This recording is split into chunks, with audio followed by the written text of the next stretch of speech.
Kaplino Karamay ng Barangay Pook, Santa Rosa City, Laguna. Laging manood ng mga programa sa Serbisyo Balita live online. Karamay po ninyo ang inyong lingkod sa pag-unlad ng ating barangay.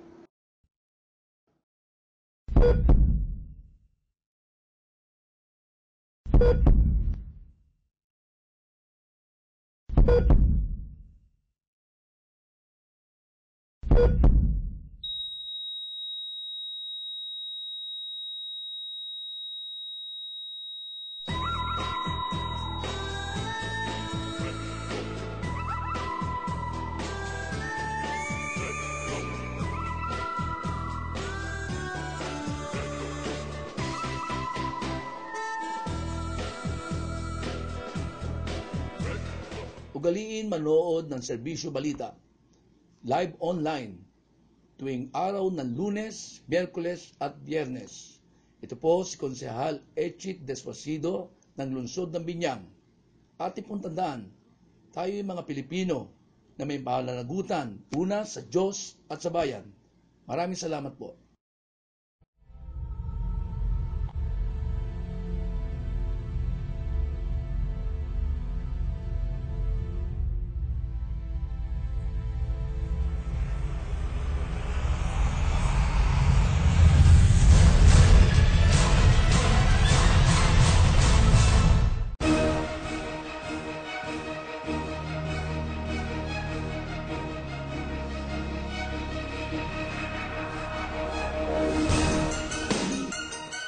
Manood ng Serbisyo Balita live online tuwing araw ng Lunes, Miyerkules at Biyernes. Ito po ang inyong lingkod, Don Jose Joel L. Aala ng Barangay Don Jose, Santa Rosa City, Laguna.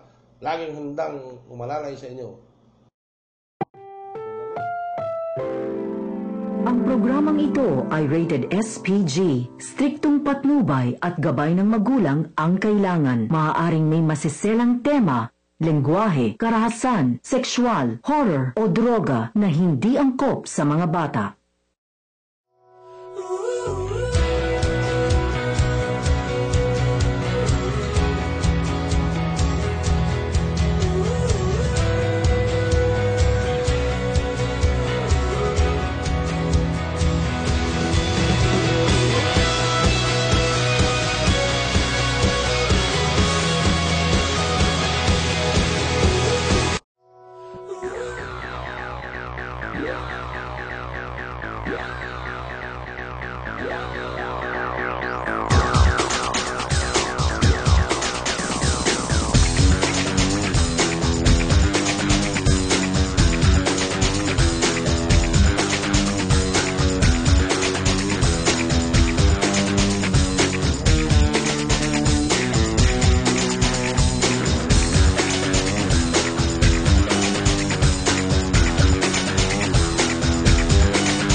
Okay, welcome po at magandang araw sa lahat, lalo na po sa ating mga viewers and listeners ng ating programang Exposed.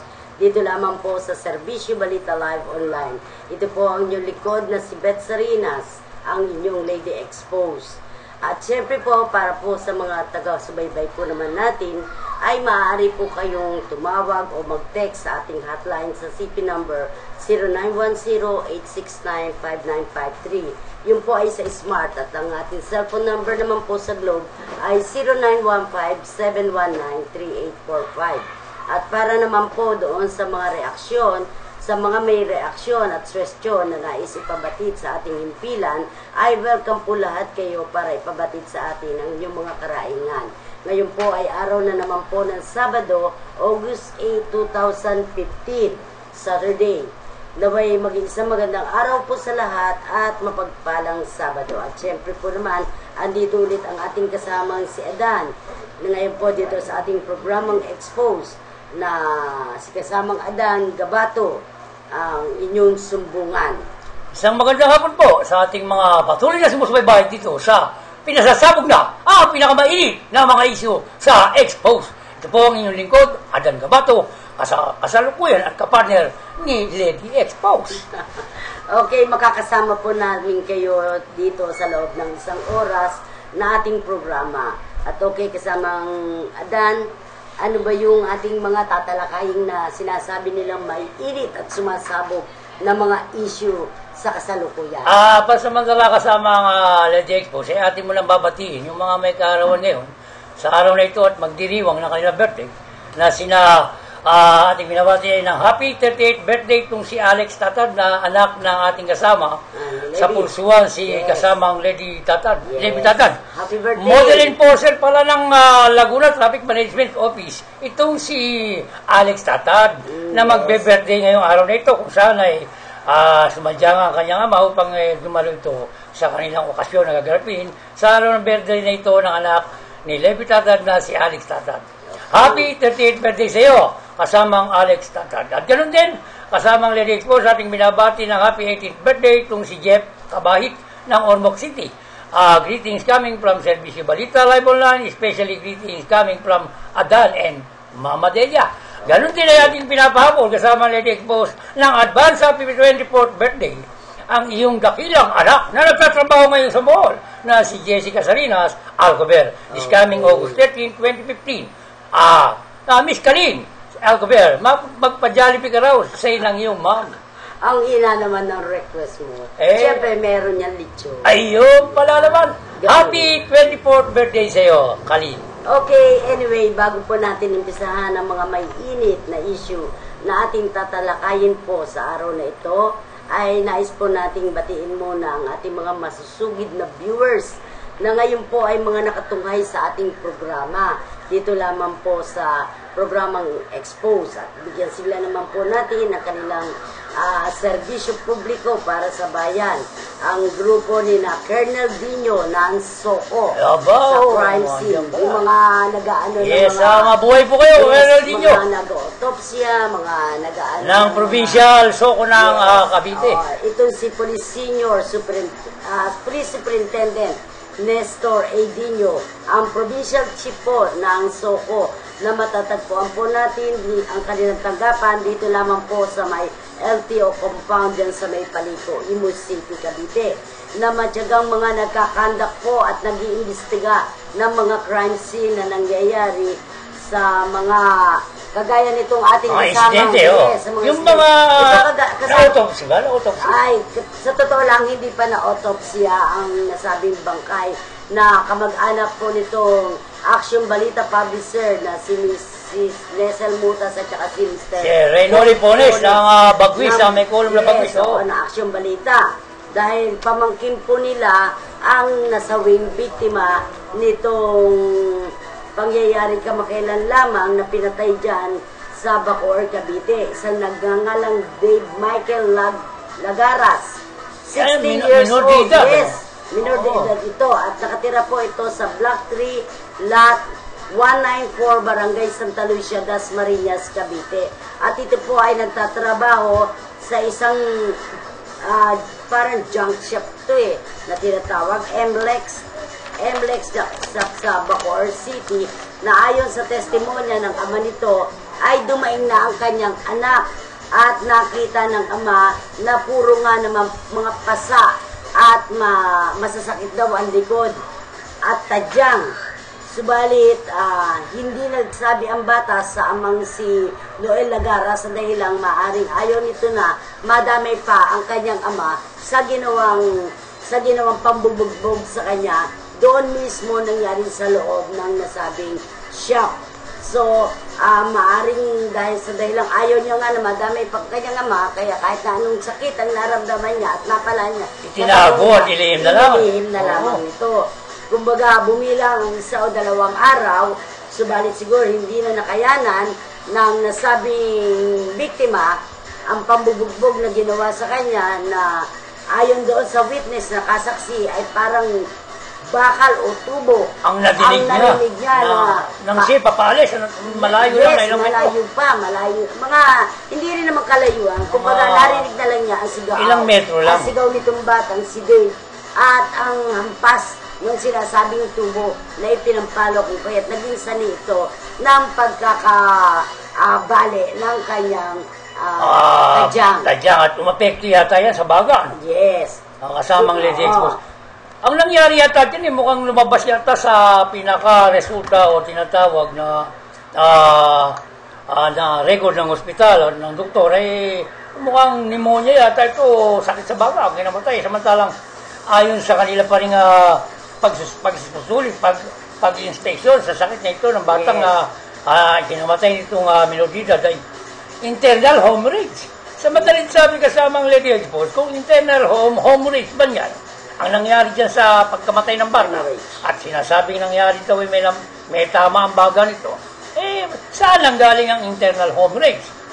Pero kasamang Adam, base dito sa text messaging po na natanggap natin ngayon lamang, ay ito raw pala po ay inotopsya dito sa UMC Hospital. Sa Dasmariñas. Inotopsy na.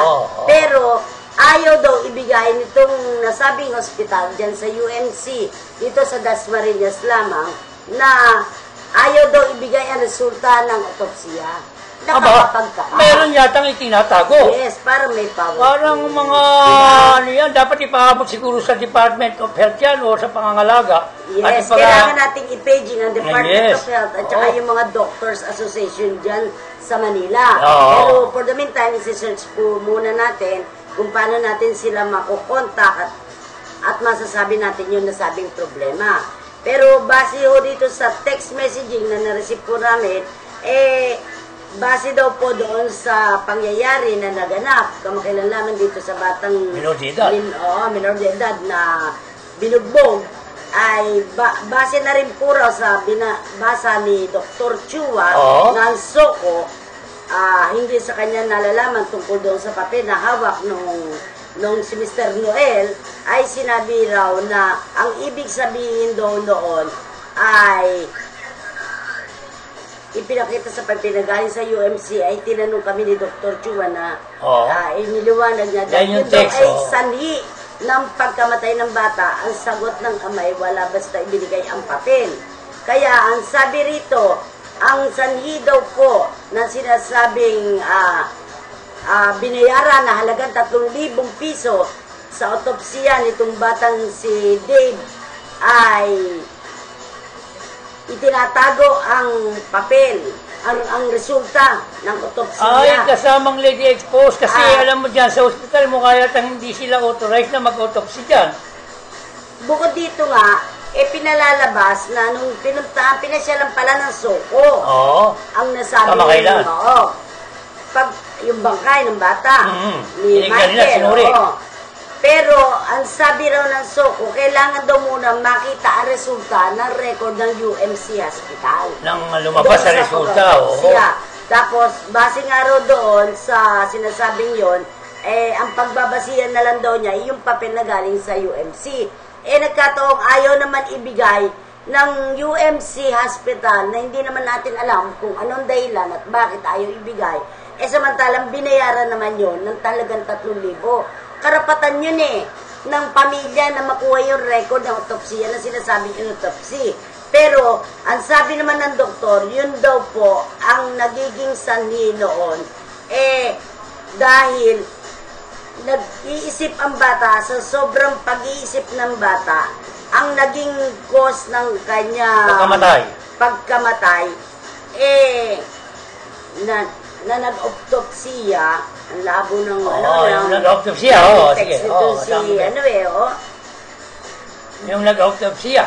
Yes, kaya... Pero ang alam ko siyang kasamang Lady Expose, pwede yang ipag-ibigay alam sa Department of Health upang panawagan ang doktor na yan na ipakita talaga ang naging pagsusuri nila na naging sanhi ng pagkamatay nitong minor de edad na batang to. Base sa sinabi ni Dr. Chua, ang tawag daw doon sa ikinamatay ng bata ay pneumothorax na nasa left ng bata ay nagkaroon ng phobia or laging sumasagi sa alaala ng bata ang takot. Kaya nakaranas ito ng internal hemorrhage. Kaya naman nakaranas ito ng pagsaksak. Kaya ang tawag doon ay pneumothorax. Sa madalit sabi, ang kinamatay itong batang minor de edad kasamang Lady Expose ay sa pambubugbog o talagang ito ay nabugbog at nagkaroon ng pasa-pasa at napahirapan ang katawan nito? Masama ang tama ng bata. sa Oo, madaling sabi. naging masama Kaya- sa katawan ng bata at murang katawan pa ng bata eh. At meron pa nga ang sinasabi dito ay maaaring hinihinala nilang kagagawan po ito ng amo nitong si Michael Dave na pinagtatarabuhan sa nasabing junk, junk shop. Kasi ngayon lang po sila nag-text kaya medyo hindi po natin masyadong natutukan. At medyo hindi naman siya Tagalog, Bisaya si Maring Nesel, kaya medyo malabo ang text niya. Ayaw naman po tayo magbigay ng impormasyon sa inyong mali. Dahil base nga raw po dito sa pag-autopsya ng kanyang dito, jack shop. Jack shop, hindi junk shop. Jack shop? Yes. Ibig sabihin yan, malalaki at ang mga... trabador daw dito ay siyam ang lalaki at 3 ang babae. Yung 3 na worker kasama ang pamangkin nitong si Boy Pones na minor de edad. At base nga rin po dito sa ating mga ayaw din po naman ng anak niya na madami siguro ang kanyang ama. Subalit ayon sa witness na nakasaksi ay hinihinalang kagagawan po ito ng amo nito na pinagtatrabahuhan sa nasabing jack shop sa Bacoor, Cavite. Sa Bacoor, dahilang- Cavite. Yes, makawalang ulit raw po ito nakarinig ng galapak ang lalaking witness na siyang maaaring maging saksi sa nangyaring krimen. Di po muna natin papangalanan sa ngayon dahil base na rin po sa advice ni Dr. Chua ng Soko ay iimbestigahan pa rin daw kung mabuti ang nasabing kaso ng bata nitong minor de edad para managot ang gumawa ng mga kahindik-hindik na pangyayari ng mga saksak o bugbog doon sa Inabot ng bata. sa biktima. So sa Lunes daw po ay aakyat sa tanggapan ng Mayora sa Dasmariñas City sa Cavite na si Mayor Jenny Barsaga. Ang nasabing kaso sa dahilang nagkaroon daw po ng tinatawag na power play ang pagkamatay nitong si Dave Michael Lagaras na kung saan ay nabatid din daw naman po na bali-bali ang tadyang. Wow, talaga. Grabe. At lumabas sa medical record dito sa UMC Hospital Dasmariñas sa hinang pagkamatay ng bata, kaya naging kaduda-duda daw po ay sinabing pneumonia. Kaya sa sitwasyong iyon ay nagsumbong na po sa amin ang pamilya upang maimbestigahan at mabigyan aksyon ang kaukulang hustisya para sa bata maibigay. Mabigyan ng Ang katarungan. pamilya ay tuluyan naman pong nalulungkot at nanghihina dahil hindi po nila kayang dalhin ang biglang pagkasawi ng bata. Dahil sa pangyayaring iyon, ngayon po ay nakaburol itong si Dave Lagaras, Michael Dave Lagaras sa Dasmariñas, Cavite. Malamang dapat siguro ipaabot na muna yan pagdating kay Mayor kasamang Lady Expose, Kay Mayora, ipatawag kay yung Mayora. doktor na mga nagtingin dyan at saka yung mga nag-check up dyan sa biktima upang maimbestigahan to ni Mayor kung ano ang naging resulta talaga at mailabas ang totoong katunayan kung ano ang naging resulta ng kanilang pag-autopsy kung in-autopsy nga nila yan. Kasi base dito sa magulang, ay nagbayad daw sila ng halagang 3,000 dito sa UMC sa autopsy ng bata. Nag-autopsy pala ang hospital, ano? So, let's say, kung halimbawa totoo nga na inotopsiya dahil meron silang binayaran na halagang 3,000, dapat karapatan naman ng pamilya na ibigay nila yung records. Yes, dahil dokumento yun. Hindi nila po pwedeng ipitin yun. At kinakailangan itong mga doktor na ito ng UMC at itong may-ari ng Jack Shop at itong may-ari ng agency na si nakilalang pangalan si LB ay kailangan maipatawag yan upang mabigyan ng matanong tungkol sa mga bagay na yan. Bakit nangyari ang ganyan doon sa biktima ng minoridad?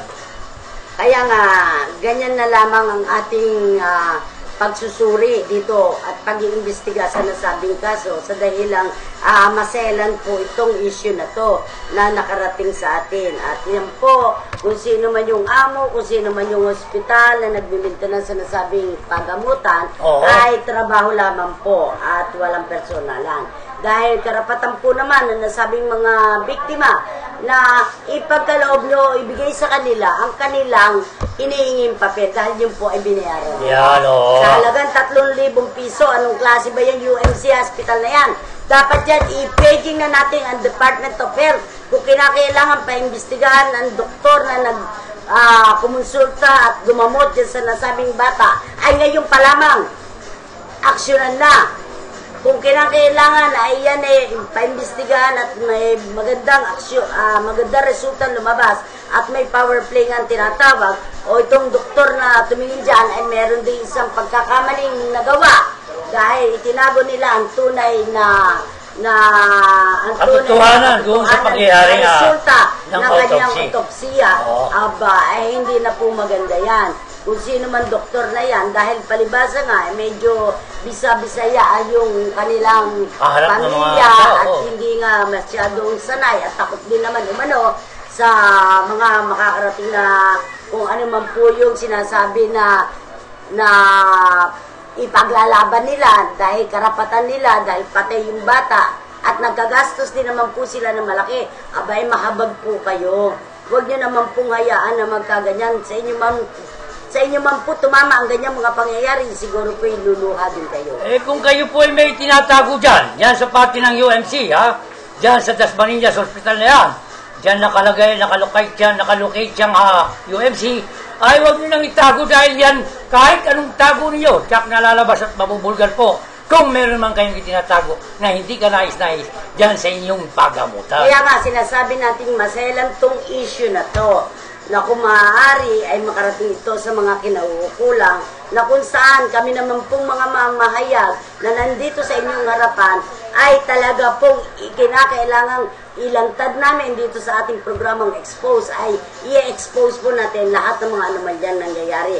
Dahil sabi nga, tabi-tabi man po ang tamaan ay huwag magagalit dahil pasensyahan na dahil kung kami po ay makakabatiko sa mga involved na mga gumagawa ng mga anomalya pagdating sa mga papeles, pagdating sa medical, ay talaga pong pag maganda ang inyong ginawa, ay siyempre po maganda rin ang aming isisiwalat o maiulat para sa inyo.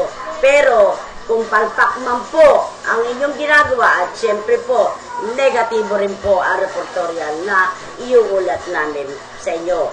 At siyempre po aabutin nyo doon sa mga pasaway at sa mga matatakaw at hidid sa pera na tumatanggap dahil pera-pera ang laban, hindi po na nawawala yan.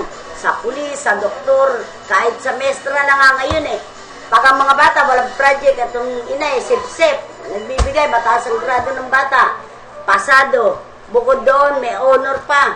Kaya nga kailangan dyan kasama ng Expose, ipatawag ang United, yung tinatawag na samahan ng organisasyon ng mga doktor, Yes. ay kinakailangan ipatawag ang mga yan para malaman ang mga pangalan yan upang ma-blacklisted yan. Kung sakaling meron mang itinatagong hindi ka nais-nais ang mga doktor na yan na tumingin dito sa batang minor de edad na naging biktima ng pambubugbog dyan sa lugar ng Bacoor sa Jack Shop.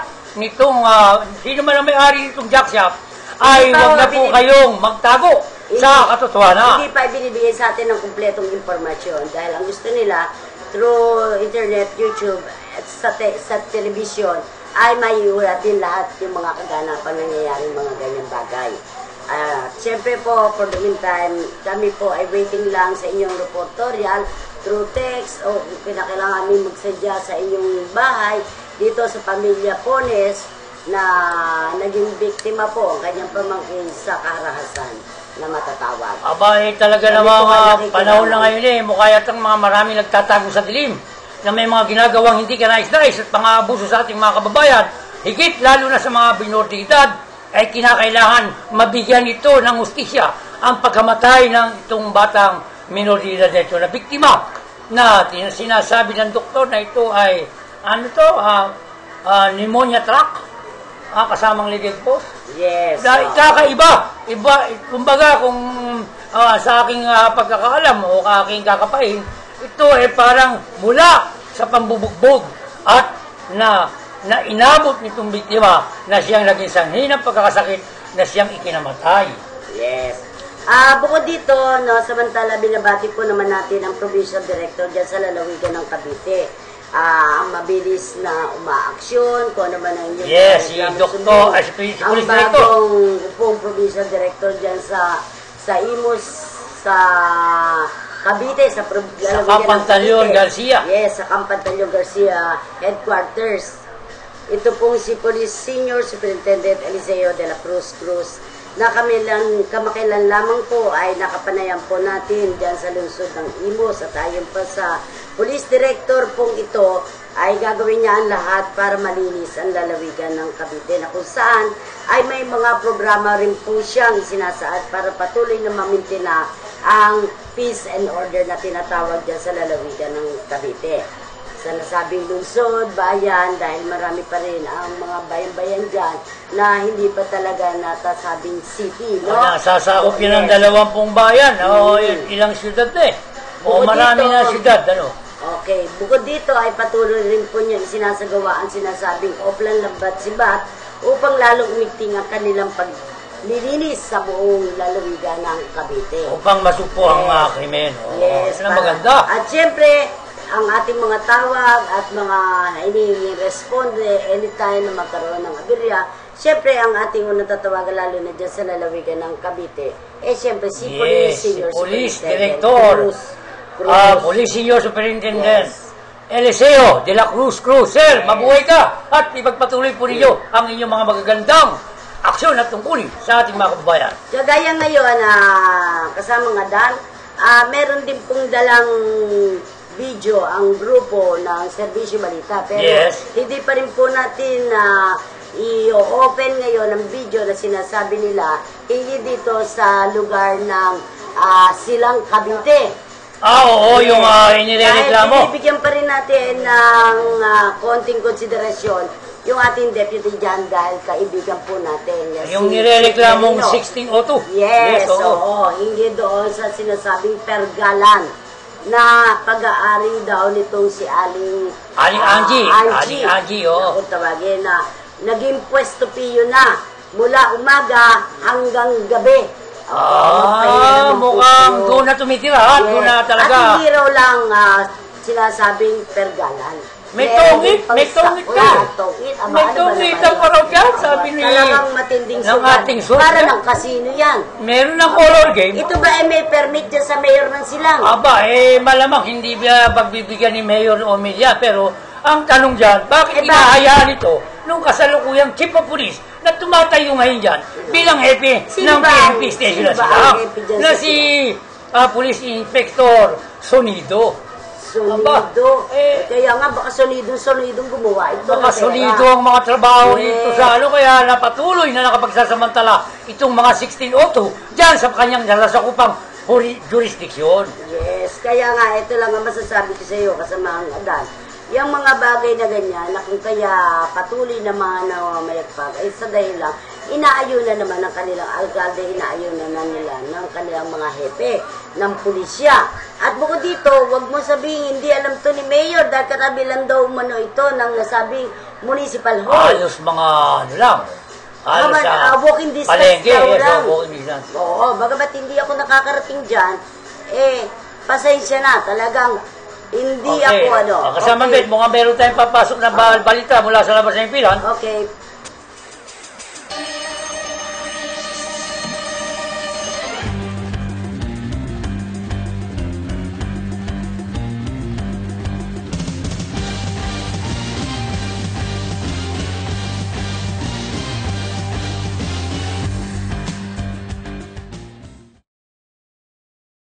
Samantala po, may tatanggapin muna tayong tawag sa labas ng ating himpilan.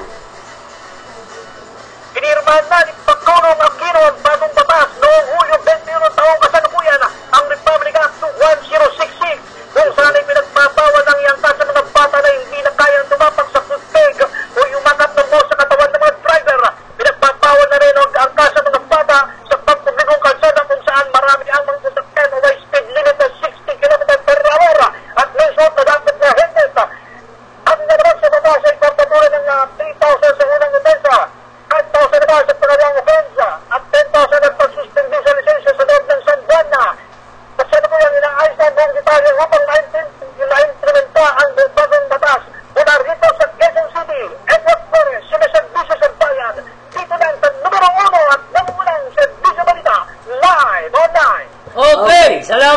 kasamang Edward sa napakaganda mong balita. Okay, si kasamang Edward Flores po ang nagbalita.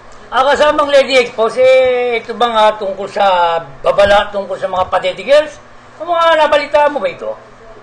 May Medyo mga... umano na sa aking pandinig. Hindi ko alam kung gaano katotoo. Kaya nga, sa pamamagitan ng ating programa, ay po pwede po nating impisahan itong programa. Yan ang padedigers. Ito palang padedigers kasamang Lady Expose. Balita na... naglalabas ng kanilang mga boobs. Ayun ba yun? Ayon sa report di umano ay naglalabas ng kanilang mga boobs kung saan pag nasalubong daw ang target na medyo maraming dalang mukhang may kapera-pera at may kayamanang dala ang isang tao, ay iipitin ito ng kanilang mga naggagandahang at naglalaki ang mga boobs. Di umano ay pagkaipit daw at saka palang magkakaroon pa rin ng konting Sabay pagdukot. may mga kising-kising beso-beso hanggang sa idudukutan na raw ang biktima.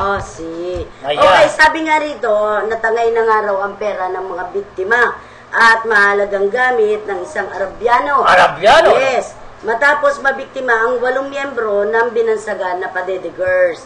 8 pala yan, yung padedigers na yan. Yan ay nagmula. Dito nagtitigil sa may Robinson Mall, minsan sa Ermita, minsan sa Maynila. Yan ay kamakalawa lang ng gabi nangyari. Ang sinasabing nadukutan na Arabiano. Na nagtungo kahapon naman ng umaga sa MPD, guys, ang biktima. At naghahain ng kanyang reklamo. Yes, si laban din sa mga Islayem. padediger. Maburak Salmen alumna Amy. Yes, 56 years old sa UAE. Okay, national negosyante at nanunuluyan sa may barangay Nueva, San Pedro, Laguna. Bakit naman kasi yung Arabong yun naipit lang ng dedi? Ano ba yan? Buti ka po, hindi naging mga sasakyan yan. Kung sasakyan na nakaipit yan, patay yung Arabo. Kaya nga kung saan inireklamo naman ng biktima, ang nawala sa kanya nakabuang 124,523 pesos. Dahil sa pagkakasilaw to sa malalaking boats. Ganun ba yun? Ano ba yan? Pati centavos nakasaad din. Nasilaw. Natuloy siguro. At identification card niya. Yan. Mga kinuha. Nakuha. Isa sa 8 suspect na nandukot sa kanya ay nakilala ng biktima sa police gallery na si Lani Velasco ng Saragossa Street, Tondo, Manila. Lani Velasco? At membro rin daw po ito ng sex bomb gang. Ayun. Na nasa harapan umano niya, kaya niya natandaan. Batay sa ulat naman po ni SPO2 James Poso, modus operandi raw talaga yan ng padedigers na ipitin ang kanilang dayuhang target gamit ang kanilang mga dibdib. Baka kaganda ng mga dibdib dyan. At syempre, matutulala naman ang biktima dahil dibdib ng mga babae ang ipinang-iipit sa kanya. Saka mandudukot naman dito sa nasabing mga parokyano nila. Walang iniwan niyang kasamang Lady Expose sa isang club Minsan ang ginagawa ng mga ito naman pasamantala. Tignan lang natin ang nangyayari sa nightclub.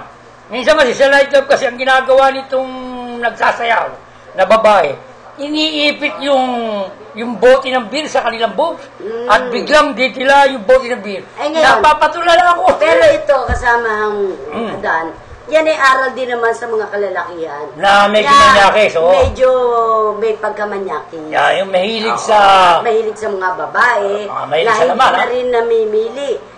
Yan ang tawag ng laman. Yung kumbaga, iwas-iwasan nyo naman kasi yung kayo ay makakita lang ng mga bubse. Nawala na kayo sa sarili. Nangyari tuloy dito sa Arabo. Natukutan buti, hindi nawalan to ng yagballs. Kung nagkataon ng yagballs dito yung tatanggal. Hindi, ang bigat dito kasama nga Dan. Pag sila nakatsempo ng mga sinasabing padedigers na yan, at talagang natuloy na nagalaw pa nila, at may mga sakit, yun AIDS.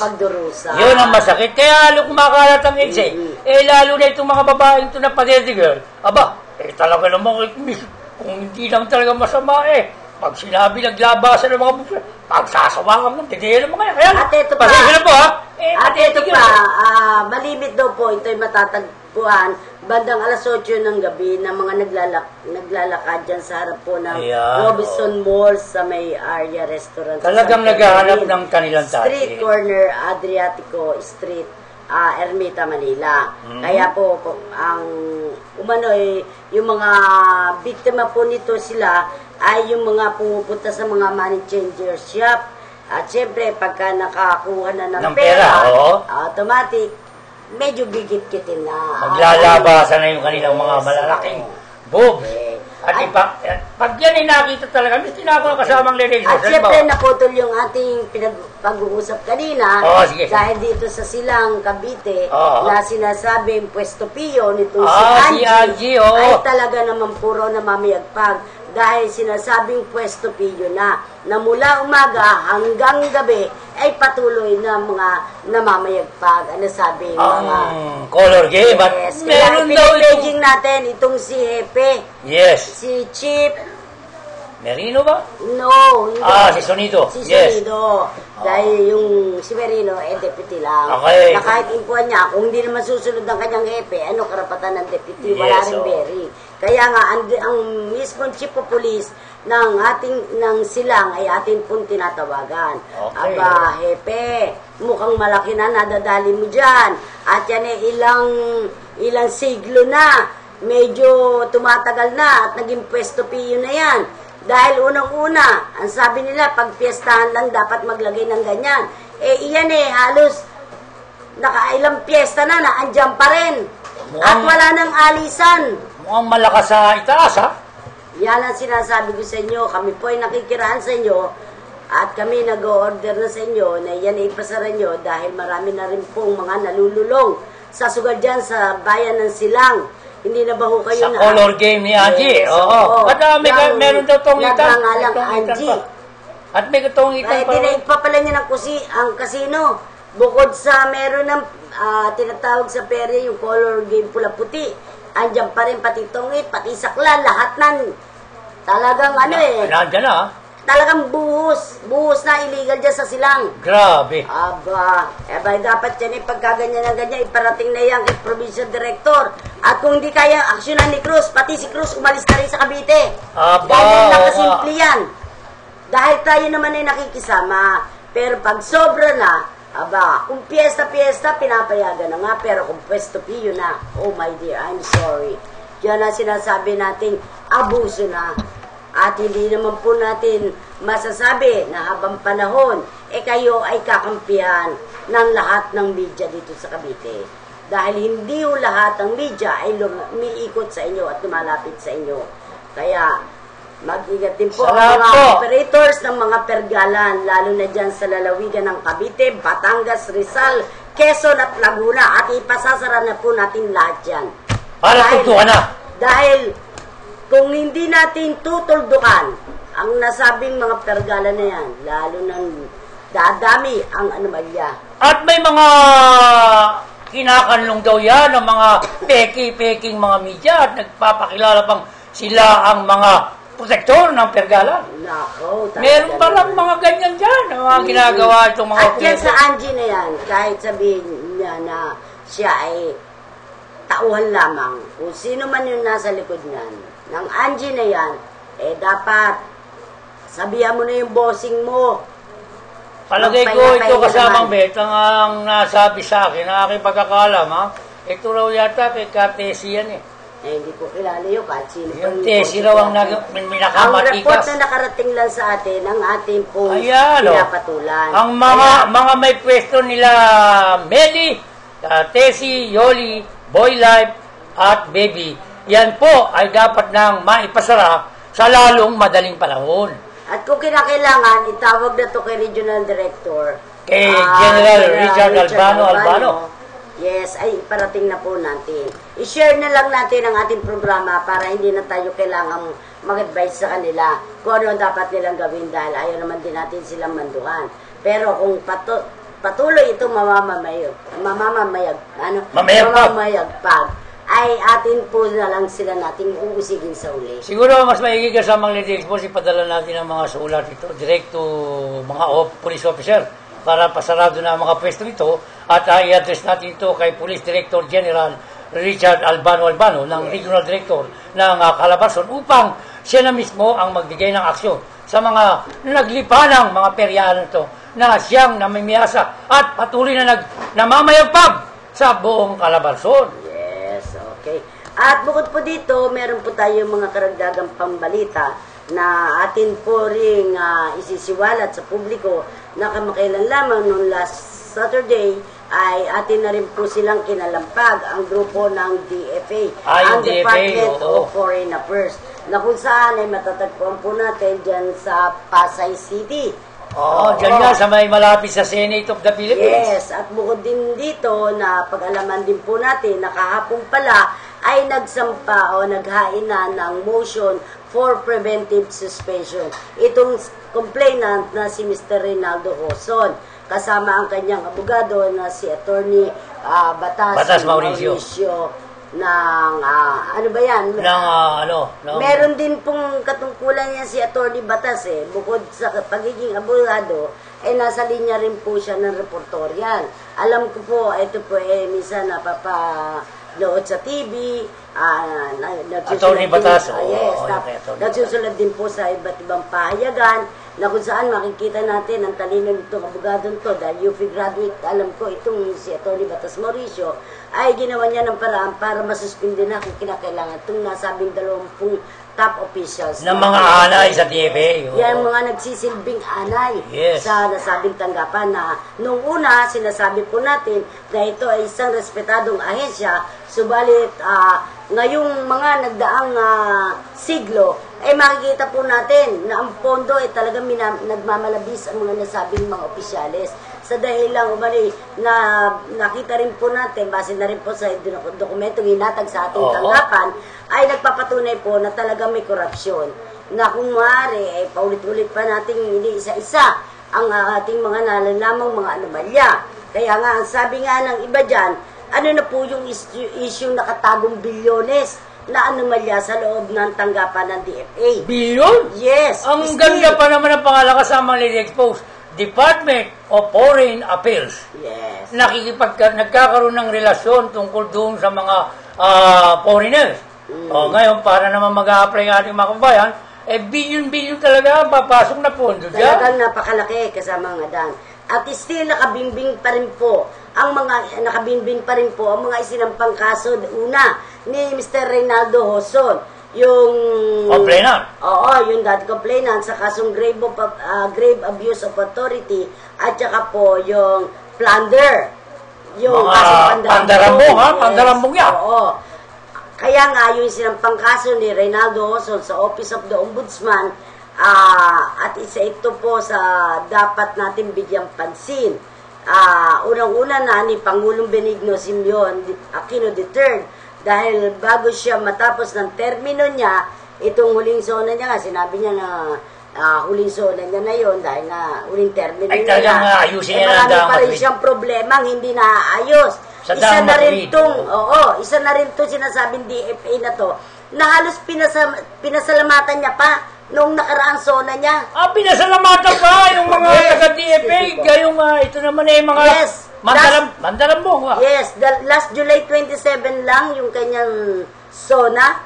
Mariin na sinabi ni President Benigno Simeon Aquino III kay Secretary Albert De Rosario na binabati niya at pinapasalamatan at pinapupurihan. Pinasasalamatan? Si Secretary Albert De Rosario, bakit mo siya pinapupurihan at kaya pinasasalamatan dahil sa loob ng 6 na taon, itong taga-DFA talagang mga super na master. Plunder. Master Sergeant. Master of plunder. Yes. Kaya nga, sabi nga natin, isa ito na dapat bigyan ng pansin na nasabing Pangulong Sinoy. Pangulong Noy. Malapit na naman ang eleksyon. President, malapit na naman ang eleksyon. Nasisira ang imahe ng bayaning Sinoy. Kaya nga ang tanong, doon sa mga nakinabang mga politiko sa isyong ito, kalampagin nyo na. Dahil hindi lang naman mga empleyado ng DFA, mga top officials na yan na nakinabang dyan, maging mga ilang senador na nakakuha po tayo ng mga issue laban sa kanila na kung saan, nalaman din po natin, daan-daan libo rin pula pala ang mga namagitan sa mga ito. Yung Albert Del Rosario niya. Kaya nga ang tanong, kasamang Adan, ano na ang aksyon na ginagawa ngayon ng DFA Secretary Albert De Rosario. Paano makikilo si Secretary Albert De Rosario? Sa dahilang siya mismo Ay, maraming na eh. Tagong kayamanan. Yan ang Mayaman sinasabi pala ko. yan. Yes. At pang ilan to? Halos isa to sa 10 top na mayaman sa buong Pilipinas. Aba, tingnan mo nga naman. Aba Hindi eh. natin babanggitin. Mukha yata nga. Kung Lagi ano na lang tayo. makikirakot at kung magkano. Basta ang usapan dito, milyones, bilyones. Na kung saan dyan sila namamayagpag at nawiwili. Dahil wala patapos kaya. na nga naman si Pinot, papalitan na sila riyan. Nagpakabusog ha. Kaya nagpapakabusog ng lahat. Kukonsintihin ba niya ang mga nangyayaring katiwalian sa kanyang bakuran? Yan po ang tanong natin. Kung natutulog ang batas sa korte, tingnan natin ang magagawa naman ng Senado. Kung mananahimik din sila sa isyong ito, dahil sabi nga, kunwari, hindi nila alam. Nako. Hindi natin pwede. Sa madalit sabi, yan kasama kaya nga nila. dito sa ating programa, dahil patas po at parehas ang ating reportorial na ating inilalantad dito sa programang Expose, na kung saan, dito nyo po lamang mapapakinggan ang mga balita na talagang sadyang may katotohanan. Hindi basta balita lamang. Dahil tayo po ay hindi nagsisiwalat ng anumang impormasyon o balita dito sa programang Expose, dito sa Serbisyo Balita Live Online, nang walang katotohanan. At ang mangyayari niya kasama ang Lady Expose, mukha yatang mawabali. Wala na lamang yan hanggang sa matapos ang termino.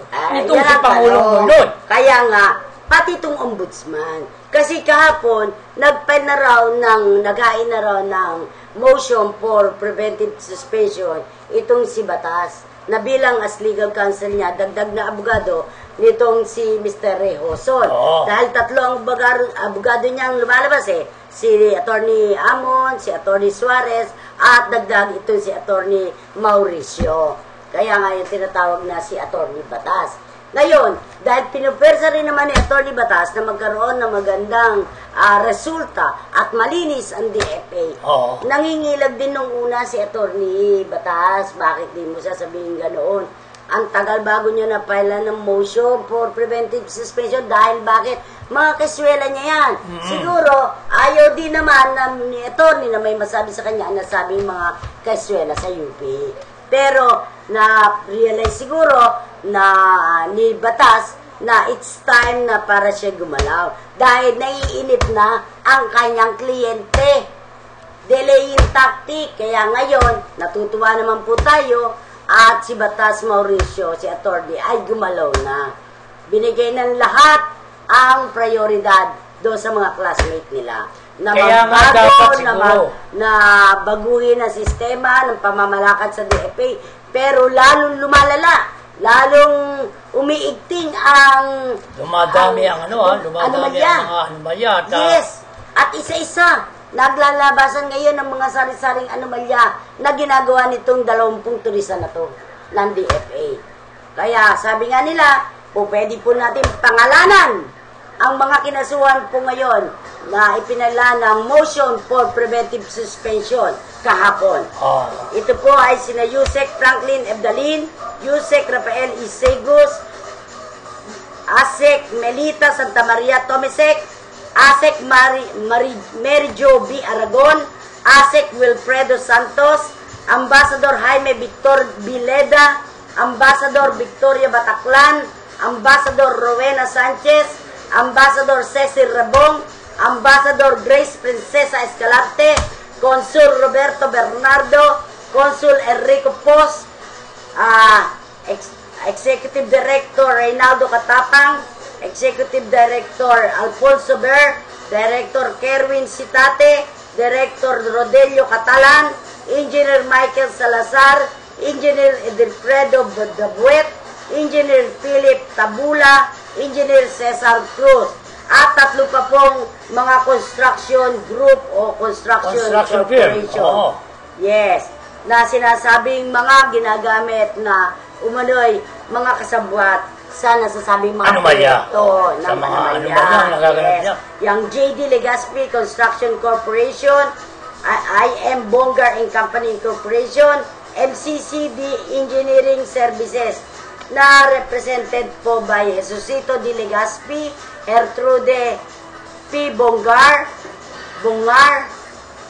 represented by Mario N. Chan and other Jandos.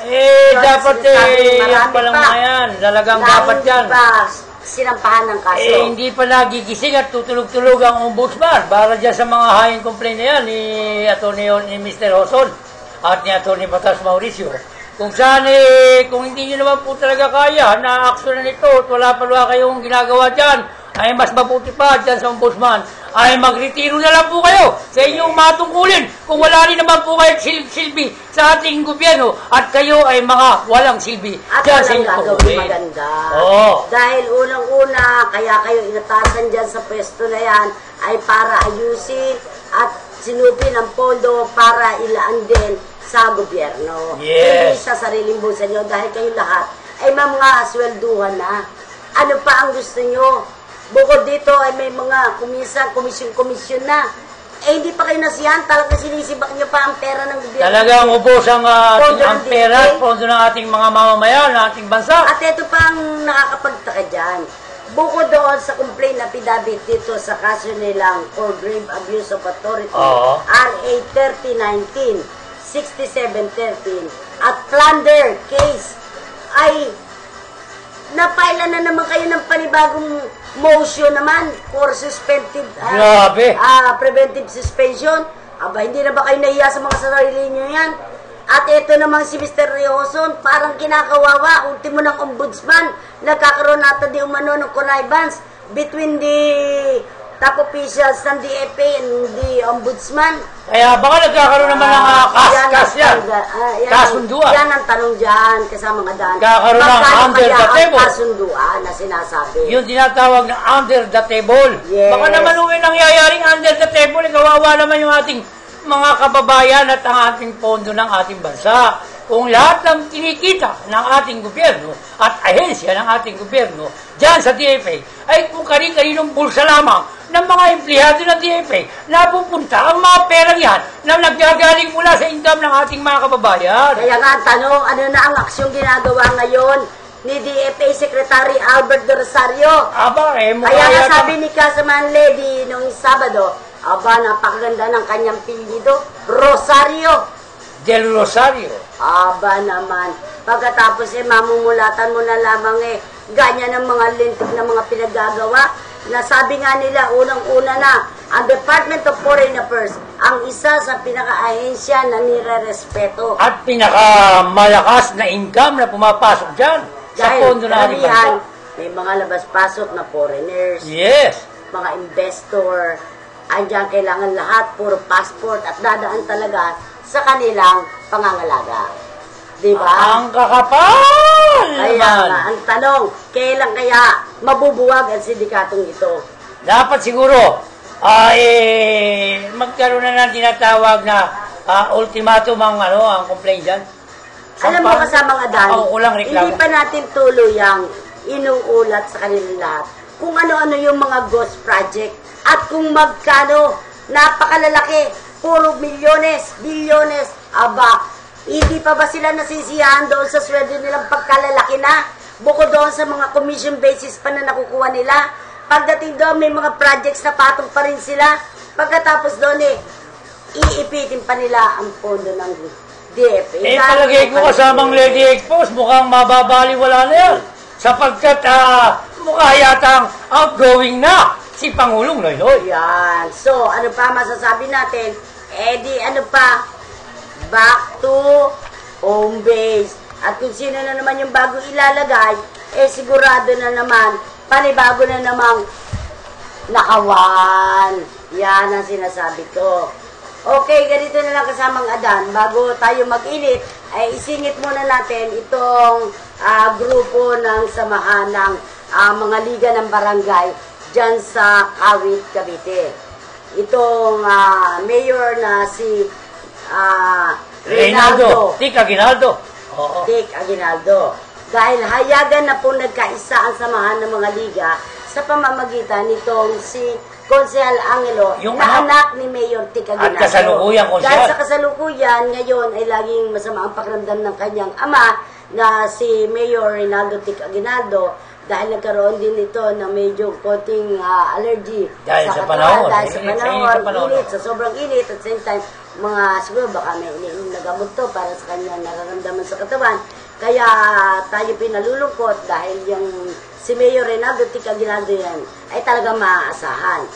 Pero hayagan na po na inilantad nila na ang grupo ng mga liga ng barangay dyan sa bayan ng Kawit, Cavite ay nagkaisa na raw. At ang sinasabi, ito raw po ay pinamunuan ni ABC Alvin Bunag at pinamumunahan naman po ni Konsehal Angelo Aguinaldo na kung saan ay sama-sama po sila tungo sa magandang hinaharap at kaayusan dyan sa bayan ng Kawit. Samantala, makikita naman po natin sa larawan ang ilang grupo ng barangay chairman at mga barangay leaders na nakikiisa tungo po sa magandang nasimulan nitong si Mayor Reynaldo Tika Aguinaldo dyan sa bayan ng Kawit bilang last term na niyang panunungkulan. Na siya namang susundan ng yapak ng kanyang anak. Yes, yun Oo. ang sinasabi nga. Maging ang mga barangay chairman naman ng Kawit ay atin din pong nakapanayam kamakailan at makikita rin po sa larawan gaya po ng ginagawa nilang suporta at pag-aalalay dito sa anak ni Mayor Reynaldo Tika Aguinaldo na si Konsehal Angelo Aguinaldo na ngayon po ay makikita natin talagang napaka mga agresibo sa kanilang tungkulin. Tungkulin, oo. Na kung saan naman po minsan wala man ang kanyang presensya ng kanyang ama si Mayor Tika Aguinaldo ay siya naman po ang maharap sa tanggapan ng Kawit Municipal. Kasi ngayon naman talagang umaaktibo, no? Sakto, para magitindi sa mga constituent. Na Yes, sakop ng dyan kanyang sa bayan ng Kawit. ng kanyang Ng amang ama. mayor na si Reynaldo Tika oo. Aguinaldo. At nabatid pa rin po natin na maging sa pagtanggap po ng mga bisita, ito si Konsehal Angelo ay talagang maasahan. Siya rin po, minsan nga, may mga kainan doon na makikita mo talaga na siya pa ang nagsiserve sa mga tao. Ganyan siya kalambing sa mga bisita bilang pagkilala na iniitindi niya at inaasikaso ang ilang mga bisita na naandoon minsan sa tanggapan niya sa Municipal Hall ng Kawit. Oo. Minsan naman daw nandun sila sa shrine, doon sa may Aguinaldo Shrine, sa may Kawit, sa may Freedom Park. Yes, yung dating Malacanang pala. Yes, oo. At talagang makikita mo naman kahit papaano ay gumagalaw itong nasabing konsehal na anak ni Mayor Tik. Maging sa mga kaibigan, kakilala ay malalapit. Ilang din taon siya. na ba yan si At Angelo? Konsehal Angelo? hindi ko lang maano. Pero- siguro nasa 30 na rin yan. Ay, oo. Mahigit. Qualified na Yes, talaga. Qualified na. Meron nga, 20 lang, mahigit eh. Talaga pag agresibo at saka makikita mong kontrolado niya yung galaw at kilos niya nasa ayos. Ang pati pamamaraan ng pagpapatupad niya para sa kanyang tungkulin ay maasahan ay talagang hahanga ka. Kasi ito si Konsehal Aguinaldo na ito, kahit sa mga daycare center, nakaalalay din yan. Oh. Yes, kasama siya ng mga DSWD kung kailangan, ganun din sa mga medical mission na ipinapatupad dyan sa bayan ng Kawit. Yung mga isinasagawa nila na parang siya ang umaakto na namamahagi ng gamot para sa mga kanilang kababayan. At sinisiguro din po niya na may bibigyan ng kaukulang gamot ang kanyang mga kababayan, particular na po raw yung mga senior citizen.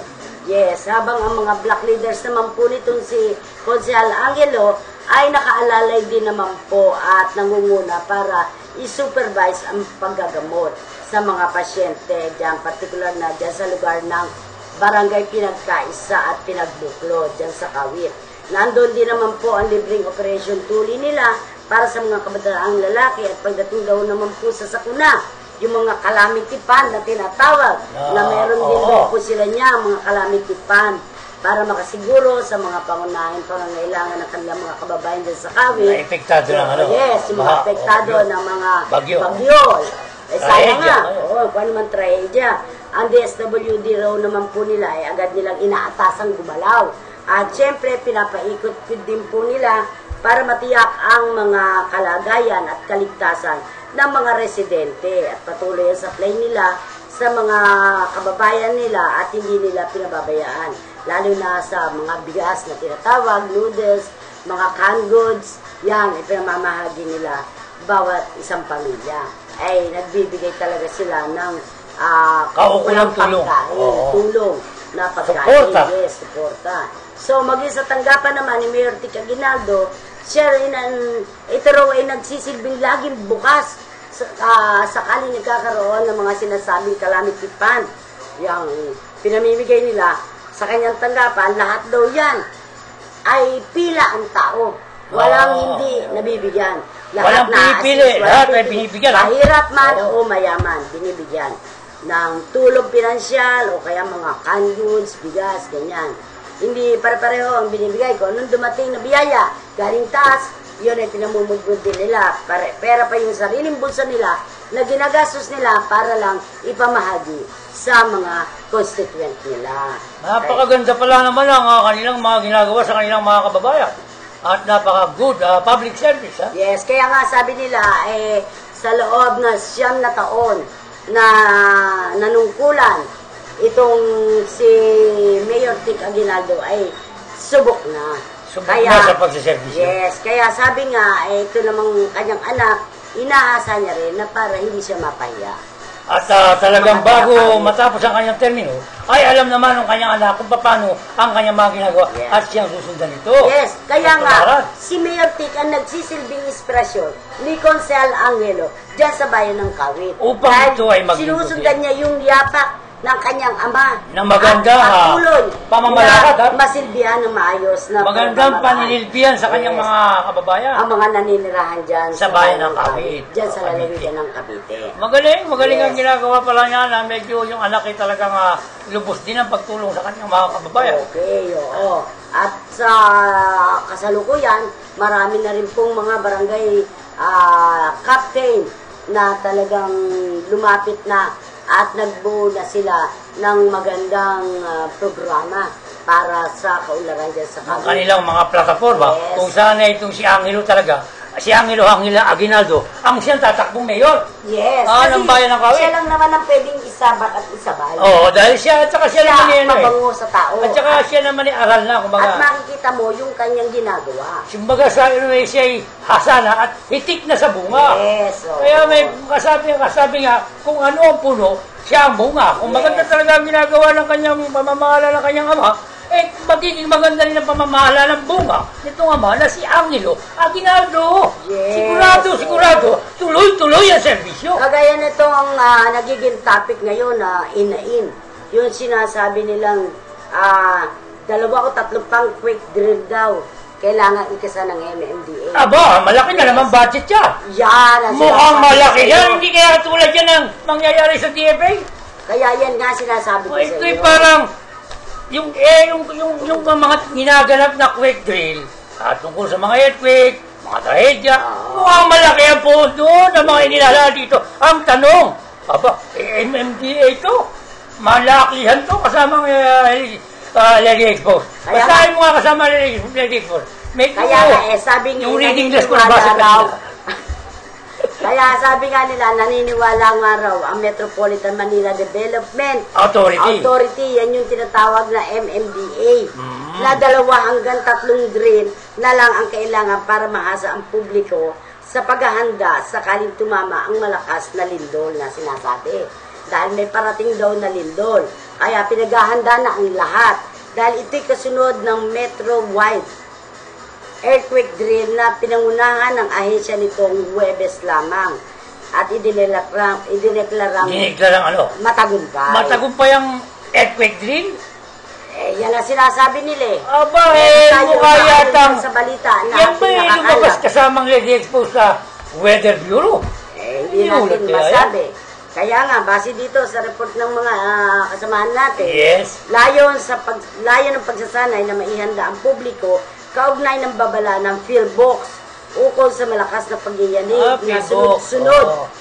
Sakaling gumalaw ang West Valley Fault, pinangangambahan na mahigit 30,000 ang posibleng mamatay habang lagpas 110,000 ang masasaktan dito. Mabigat itong balita Malaking balita yan, pero malaking pondo rin tsak yan. Siyempre, di bali nagpondohan ng malaki, basta makasiguro naman ang mga tao iligtas. Ngayon, kung gusto nila mangarakot, at mangurakot, mangotong na silang mangotong. Sana naman, pag lumindol, sila na unang Sila ang unang matamaan at lumindol. Oo. mamatay. Yes. Ganyan lang talaga ang laban dito sa bansang Pilipinas. Pag tayo ay hindi natuto at pinabayaan natin at kinonsilin natin yung mga Kinusitin natin yung mga kalukuhan yan. korupsyon na yan. Abay, alam ko dyan kasi yan. ang earthquake drill na yan kasamang Leyte Expo. Talagang malaki ang inilaan na pondo ng Pangulong Noynoy tungkol dyan. Kaya Upang nga. bigyan ng babala ang ating mga kababayan at magluwal ito ng malaking pondo na ilalaan dyan sa mga drill na yan. I don't know kung anong drill yan. Kung minsan baka baku na yung mga kaba ng bayan na binabakuna yung kayamanan at inililipat na sa ibang bulsa. Hindi kaya ganun. Maaari. Kaya nga sabi nga nila sa panayam, sinabi ni MMDA Chairman Francis Tolentino, ang alam ko, ito si Tolentino, taga-Tagaytay ito. Yan at tatakbo Diba? ng senador yan. Ngayon. Oo, may pinapit yung tatakbo. Palawak na ng palawak ang Kanyang ano. ha? Pero yung mga taga-MMDA, maiiwan niya sa kalye Yes. na hindi natin alam kung minsan nakalingat lang yung kanilang chairman na si MMDA, Francis Tolentino. Baka naman ito sumasahod kamay na sa mga motorista, hindi kaya? Baka gano'n. Alam mo naman, may bad and good card. Ganito yan kasamang Linexpos. Kasi kapag ang pusa ay nakabantay sa daga, siyempre hindi gagalaw ang daga. Pag tumaligo ng pusa, ay saka kukuha ng konting ano sa kaban ng daga. Ganun yata yan. Kaya nga, sabi nga dito sa panayam, ito ayon dito kay Francis Tolentino, kay Chairman, Oo. na mas malawak ang saklaw na susunod na safe drill, kung saan isasama ang gitnang Luzon at Calabarzon. Malaki yan. Yan ang sinasabi. No? Ay, pondo lang yan eh. Ayan. Aba, Particular isusunod na nila yan sa pagbabako. Gano'n? Yes. Particular na tinukoy ng opisyal na dapat maganda ang mga lugar na malapit sa 70 kilometrong fog system tulad ng Bulacan, Yes. Santa Rosa, Malalaking lugar yan. Alamba, Binyan, Laguna, pinili at yung malalaki Carmona, yan. Cavite. Aba. Kailangan din anyang makibahagi sa mga susunod na pagsasanay ang mga foreign diplomats, batang lansangan at persons with disabilities, pati na ang mga nakatira sa mga home for the aged at high-rise condominium. Isasama rin ang mga susunod na drill ang pagantabay sa magiging epekto ng lindol, Lamesa Dam at posibleng tsunami sa Manila Bay. Abo, pati Manila Bay magkaka-tsunami, no? Ibinida rin ni Tolentino Ni Francis ang Tolentino. pagtutok ng buong mundo Buong mundo, oo. sa Metro Manila, shake drill sa pamamagitan daw ng social media. Aba, Kaya social media pa. Na nagte-trending worldwide. Kailangan Kaya totoo. tayo yung Kaya kailangan natin kasamang at umakot TikTok. ng 2.1 billion likes. Laki. Yes. Magkano naman kaya ang katumbas ng Hindi, 2 billion likes sa computer. sa like na? Magkano naman kaya katumbas nun sa Ayun ang tanong. pagbabakunang mga gagastos pondo sa mga napakalawak na Huwag mo munang pakialaman yun. Tapusin muna na ito report. Sige. Dahil dito natin, isasaad natin mamaya kung saan mapupunta yung mga pondo. Ayan, okay. Nakaabang na yan. Sige. At sigurado Pagpatuloy mo, malaki yan. kasamang Lede. Ipinakita nga niya rito ng mga Pilipino na tayo naghahanda na rin, na tayo may kakayahan din ihanda ang ating sarili sa anumang kalamidad at hindi lang tayo umaasa sa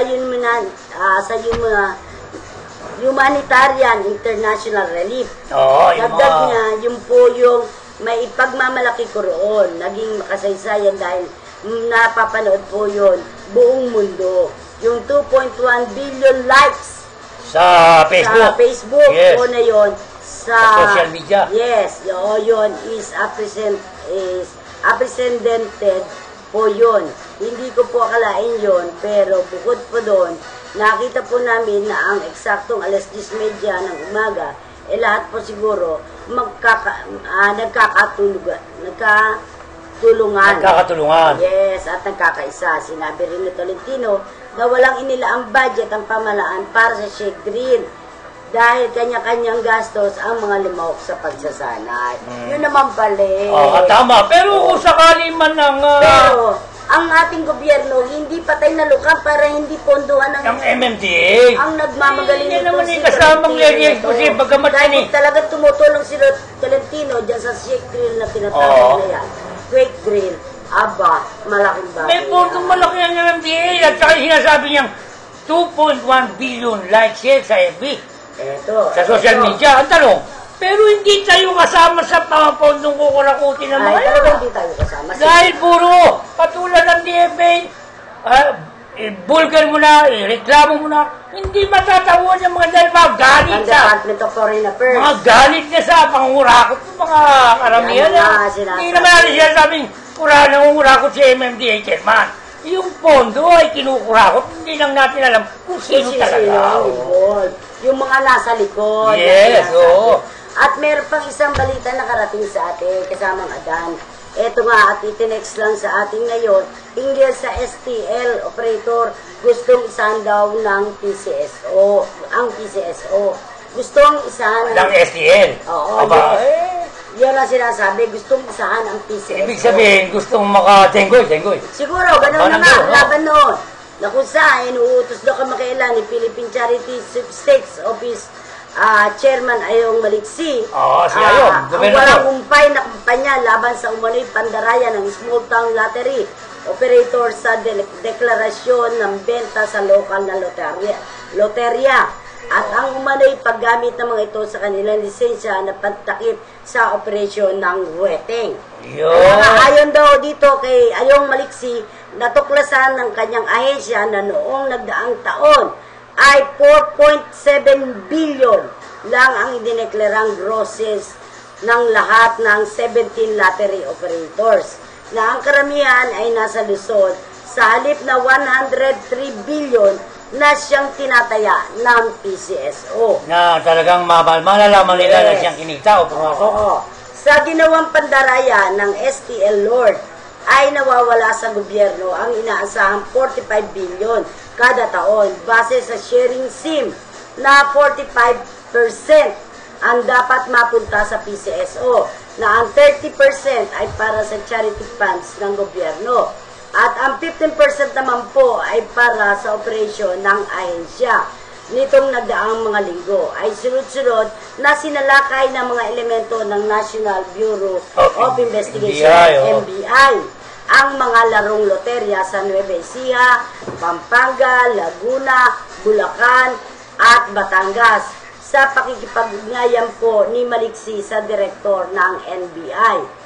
Pinaniniwalaan ng mga opisyal ng PCSO na ilan sa mga larong loterya na naaktuhan ng taga-NBI na gumagamit ng sistema ng pera-parnalyas ng weteng tulad po ng mga kabo, kubrador at mga papeletos ay pag-aari umano ng isang kilalang gambling lord sa Luzon.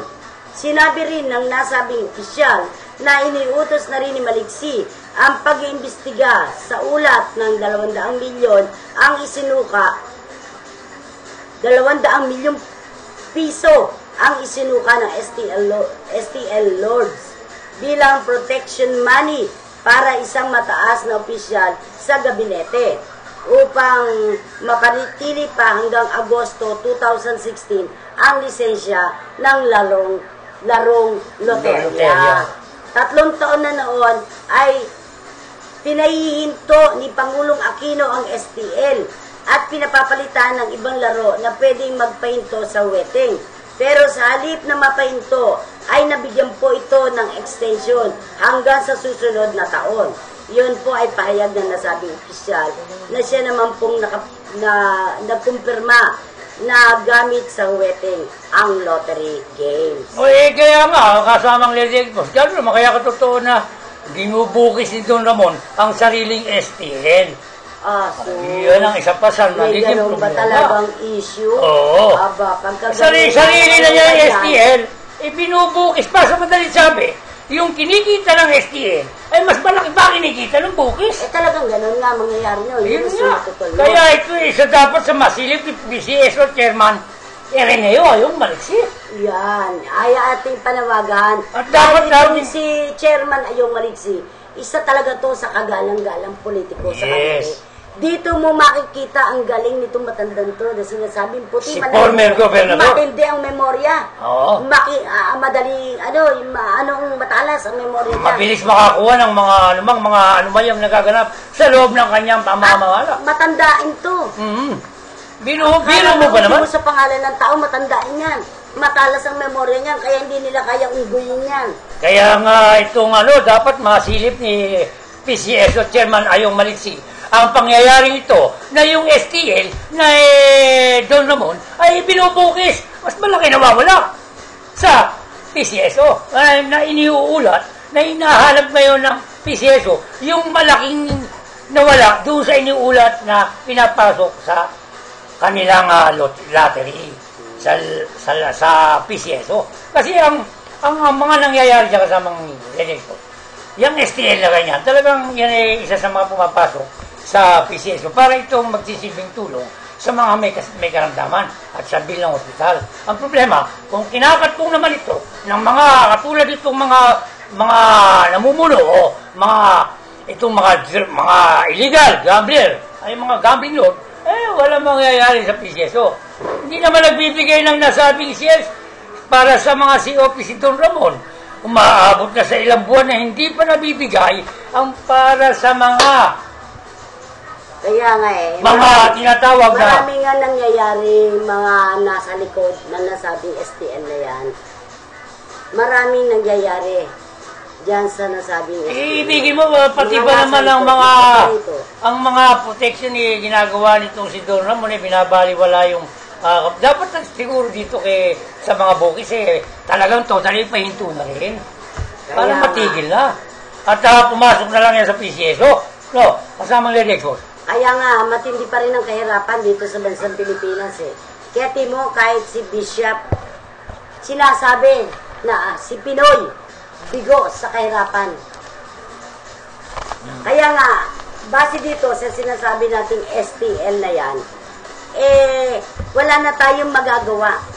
Kung minsan, yung mga nasa likod ng mga operator, minsan yung operator, yung pang nasa likod ng operator, dadaan sa kabo, dadaan sa mga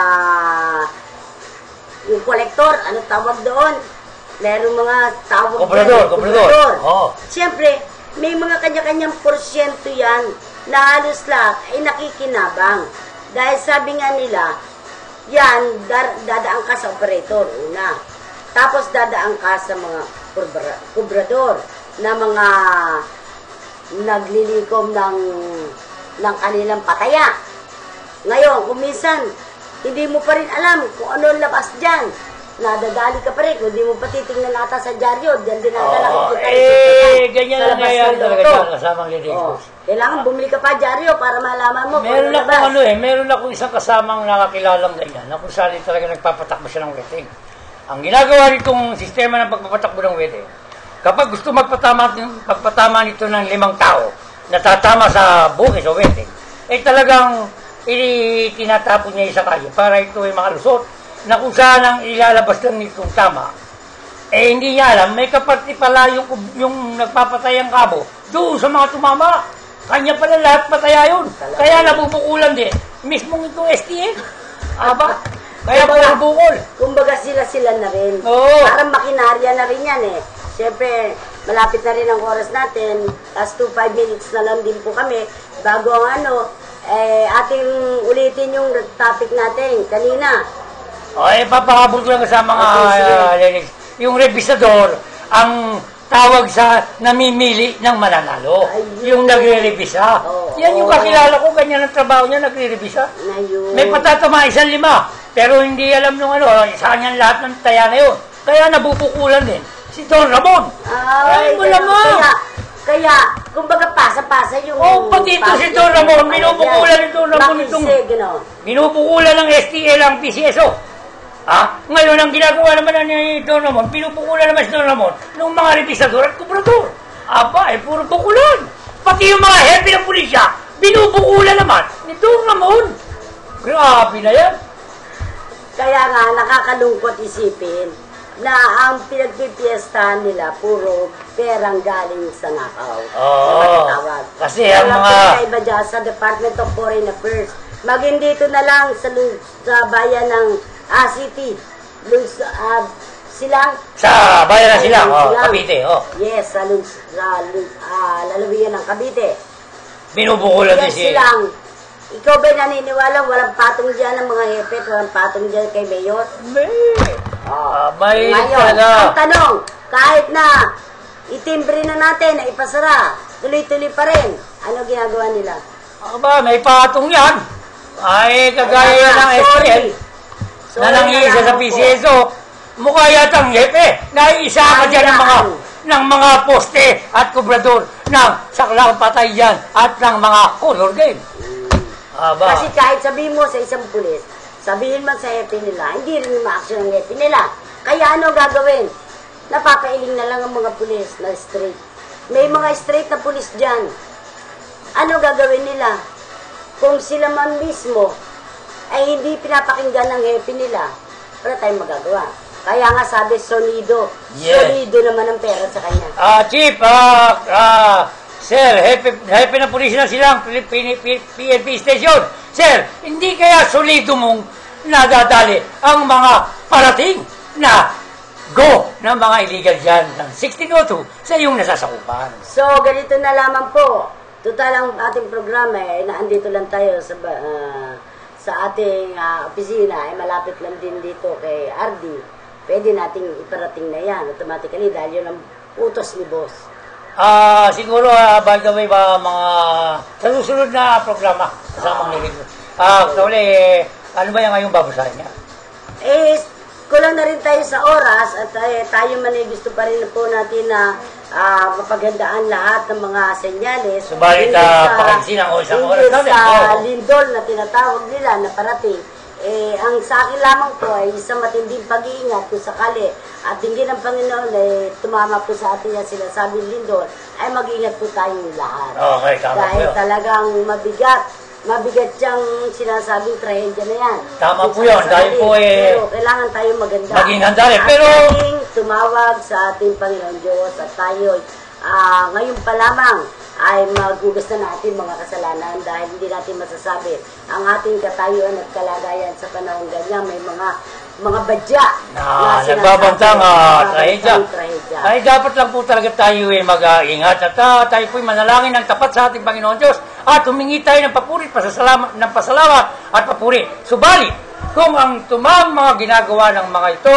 na drill dito, drill doon, bako dito, bako doon, ay pondo naman ng bayan ang kinakala at binabako ng mga nasa likod ng mga programang ito. Particular na yung Department of Foreign Affairs ay mangyaring hindi namin kayo tatantanan. kilabutan po kayo at naway inataas namin na huwag sana kayong tabahan ng kidlat kung kayo ba ay nasa labas ng kalsada.